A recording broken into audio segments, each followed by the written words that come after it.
Friends, হাজির হয়ে গেলাম তোমাদের মাঝে। তো আশা করি সবাই ভালো আছো। আমি খুব খুব খুব বেশি ভালো আছি, তাই তো তোমাদের জন্য ভিডিও আনতে পেরেছি। তো আজকে আমি তোমাদের সঙ্গে শেয়ার করব অনিয়ন মশলা ফিশ ফ্রাই। তো এখানে আমি ছোট সাইজের একটা মাছ নিয়েছি, রুই মাছের বাচ্চা নিয়েছি এটা। তো প্রথমেই আমি স্বাদ মতো নুন দিলাম, হাফ চামচ হলুদের পাউডার দিলাম, হাফ চামচ লঙ্কা পাউডার দিলাম, হাফ চামচ ধনে পাউডার দিলাম। এখন হাফ টিস্পুন ভাজা গরম মশলা পাউডার দেব।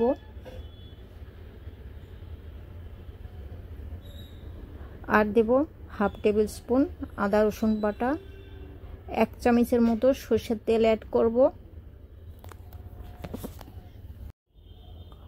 তো এখানে 1 চামচ আমি সরষের তেল অ্যাড করলাম। এখন আমি মাছটা ম্যারিনেশন করে নিব। এটা হাতেই করতে হবে, ভালো মতো করে নুন হলুদ লঙ্কা ভেতরে যেন ঢুকে মাছের, এমন করেই মাখতে হবে। তো চারপাশে মেখে নিলাম ভালো মতো করে। এটা আমি 10 মিনিটের মতো সাইডে রাখবো।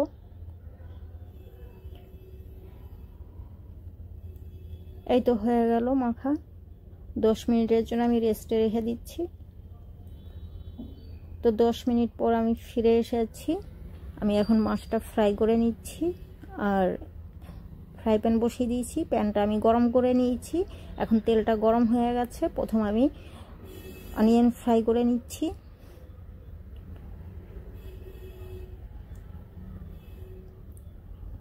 এটা অনিয়ন মশলা ফিশ ফ্রাই হবে। আমি তো অনিয়ন মশলা ফিশ ফ্রাই নাম দিয়েছি, তোমাদের যেটা পছন্দ তোমরা দিতে পারো। তো এই মাছ ভাজাটা অনেক বেশি মজাদার হয়। তোমরা আমার এই ভিডিও দেখার পরে যদি তোমাদের ভালো লাগে ট্রাই করতে পারো। খুব বেশি ঝামেলা না, আর টাইমও বেশি লাগে না। তো অনিয়ন ফ্রাই হয়ে গেছে। এর সঙ্গে আমি একটা শুকনো লঙ্কাও ভেজে নিলাম। যারা মাছ ফ্রাই খেতে পছন্দ করো তারা এটাও জানো যে শুকনো লঙ্কা মাছ ভাজার সঙ্গে খুব পছন্দের একটা লঙ্কা হয় এটা। তো আমি শুকনো লঙ্কা আর পেঁয়াজ ভাজা হয়ে গেছে, এটা আমি একটা বাটির মধ্যে উঠিয়ে নিয়েছি। এখন আমি মাছগুলো ফ্রাই করে নিচ্ছি, একই তেলের মধ্যে ফ্রাই করে নিচ্ছি। আর তেল লাগবে না, একবারই আমি তেল ঢেলে নিয়েছি ফ্রাই প্যানে। লো টু হাই হিটে ফ্রাই করতে হবে। তো এই খুন্তি দিয়ে মাছগুলো ফ্রাই প্যানে উল্টো করা একটু অসুবিধা হয়ে যায়, তো দুটো খুন্তি হলে ভালো হয়। এক পাশ হয়ে গেছে, উল্টো করে দিয়েছি। এই যে এইভাবে লাল লাল করে একটু ভাজতে হবে। আর যখন দুপাশ হয়ে যাবে তো এই সাইডগুলো কি করে ফ্রাই করবে, এই যে এরকম একটু খাড়া করে দিতে হবে সাইডগুলো। আর এই যে মাথাটা এটাও একটু খাড়া করে দিতে হবে, লেজটা একইভাবে খাড়া করে দিলে এই সাইডগুলো ভাজা হবে, নইলে এগুলো আবার কাঁচা থেকে যাবে। আর সব সময় চেষ্টা করবে অল্প তেলে মাছ ফ্রাই করার, নইলে এই যে মাছের যে আমরা মশলাটা লাগিয়েছি এই মশলাটা তেলের সঙ্গে চলে যায় আর একদম নিচে পড়ে থাকে, আর মাছের গায়ে তেল থাকে না, এই মশলা থাকে না। আর মাছের গায়ে যদি মশলাটাই না থাকলো তো মাছ ভাজা খেতে অতটা ভালো লাগে না। হয়ে গেছে, আমি নামিয়ে নিচ্ছি। তো যেটা আমি আগে দিয়েছি ওটা আগে নামিয়ে নিচ্ছি। মাছ তো ভাজা হয়ে গেছে। এবার এর পরের স্টেপ দেখে নাও আমি কি করব। প্যানটা আমি ধুয়ে নিয়েছি, ধোয়ার পরে এই যে মাছের যে তেলটা বেঁচে গেছিলো ওই তেলটা আমি ছেঁকে অল্প নিয়ে নিয়েছিলাম, ওই তেলটা আমি ঢেলে দিলাম। আর অল্প তেল আমি ওর সঙ্গে অ্যাড করেছি। আর এখানে আমি একটা পেঁয়াজ চপ করে নিয়েছি, এটা অ্যাড করে দিলাম। পেঁয়াজটা হালকা গোল্ডেন কালার করে নিব।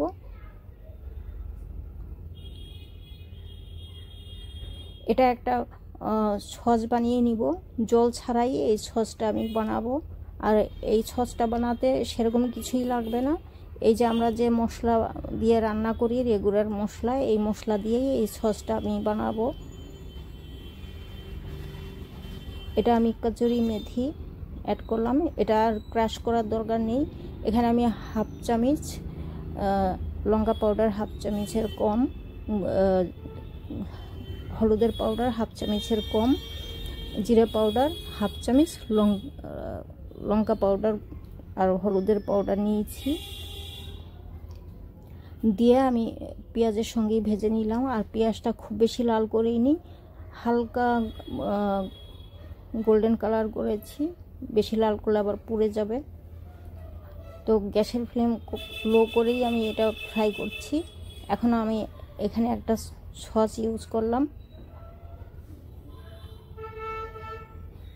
এটা শেজওয়ান সস। এটা দিয়ে আমি ভালো মতো করে মিশিয়ে দিলাম। এখানে আমি জল ইউজ করব না। তো সসটা আমার হয়ে গেছে রেডি। এখন ভেজে রাখা মাছগুলো আমি অ্যাড করে দিচ্ছি। এই মাছের পিসগুলোতে এই সসটা আমি ভালো মতো করে উপরে নিচে সাইডে লাগিয়ে দিব। এইভাবে মাছ ফ্রাই খেয়ে দেখো কত মজাদার হয়, বারবার ইচ্ছা করবে এইভাবেই খেতে। আমরা তো মাছের ঝোল খেয়ে থাকি, প্রায় দিন খেয়ে থাকি, মাছের ঝোল খেয়ে আমরা বিরক্ত হয়ে যাই এক এক সময়। মাছ ভাজা খাই, তারপর মাছ ভাজা খেলে মাঝে মধ্যে একটু ভালো লাগে। তো এই পদ্ধতিটা একবার একটু করে দেখো কতটা ভালো লাগে। ছোটরাও অনেক সময় চেয়ে খাবে যদি এইভাবে মাছ ভাজা বানাও। এই তো হয়ে গেল, মশলা ভালো করে লাগিয়ে দিয়েছি। এখন আমি এখানে ধনেপাতা আর লঙ্কা কুচি একটু উপর দিয়ে ছিটিয়ে দিলাম, একটু না একটু বেশি ছিটিয়েছি ধনেপাতা আর লঙ্কা কুচি। এখন অর্ধেকটা লেবু চিপে দিয়ে দিব।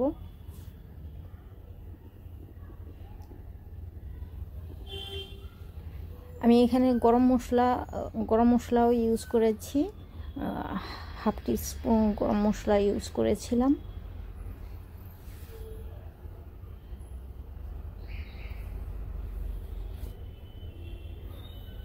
তো এখানে আমি 2 থেকে 3 মিনিটের জন্য ঢেকে দিলাম যাতে মশলার ফ্লেভার ভেতরে ঢুকে।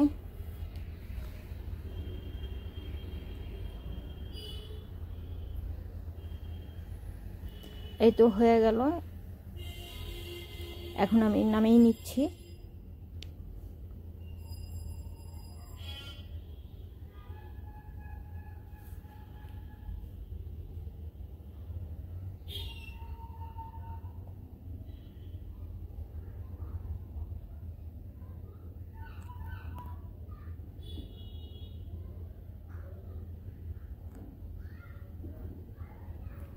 তো এই যে আমি পেঁয়াজ অনিয়ন ফ্রাই করে নিয়েছিলাম, আমি উপর দিয়ে এখন ছিটিয়ে দিচ্ছি।